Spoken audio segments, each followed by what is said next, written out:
അബുദാബിയിലെ കസ്റ്റംസ് കേന്ദ്രങ്ങളിൽ നൂതന പരിശോധനാ ഉപകരണങ്ങൾ സ്ഥാപിച്ചു. ഖലീഫ, സായിദ് തുറമുഖങ്ങളിലെ കസ്റ്റംസ് കേന്ദ്രങ്ങളിലെ പ്രവർത്തനക്ഷമത വർദ്ധിപ്പിക്കാനായി 5 നൂതന പരിശോധനാ ഉപകരണങ്ങളാണ് സജ്ജീകരിച്ചത്. അബുദാബി കസ്റ്റംസ് ജനറൽ അഡ്മിനിസ്ട്രേഷനാണ് പദ്ധതി പൂർത്തിയാക്കിയത്.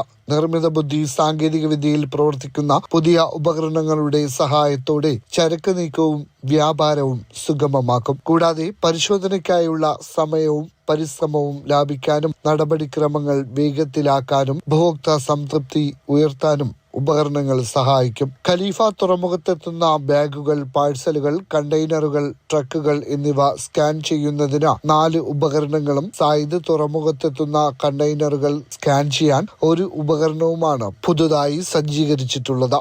ചരക്ക് ഗതാഗതം സുഗമമാക്കിക്കൊണ്ട് സുസ്ഥിര സാമ്പത്തിക വികസനത്തെ പിന്തുണയ്ക്കുകയാണ് ലക്ഷ്യം. ജനുവരിയിൽ അലൈനിലെ ലാൻഡ് കസ്റ്റംസ് കേന്ദ്രങ്ങളിൽ സമാന പദ്ധതി വിജയകരമായി പൂർത്തിയാക്കിയിട്ടുണ്ടെന്നും അതിന്റെ തുടർച്ചയാണിതെന്നും അബുദാബി കസ്റ്റംസിലെ ഓപ്പറേഷൻസ് വിഭാഗം എക്സിക്യൂട്ടീവ് ഡയറക്ടർ മുബാറക് മത്തർ അൽ മൻസൂരി പറഞ്ഞു. അത്യാധുനിക സാങ്കേതിക വിദ്യകൾ ഉപയോഗിച്ച ഉയർന്ന സുരക്ഷാ മാനദണ്ഡങ്ങൾക്ക് അനുസൃതമായി പ്രവർത്തനക്ഷമത വർദ്ധിപ്പിക്കാനാണ് കസ്റ്റംസ് ശ്രമിക്കുന്നത്. Mathrubhumi news, Abu Dhabi.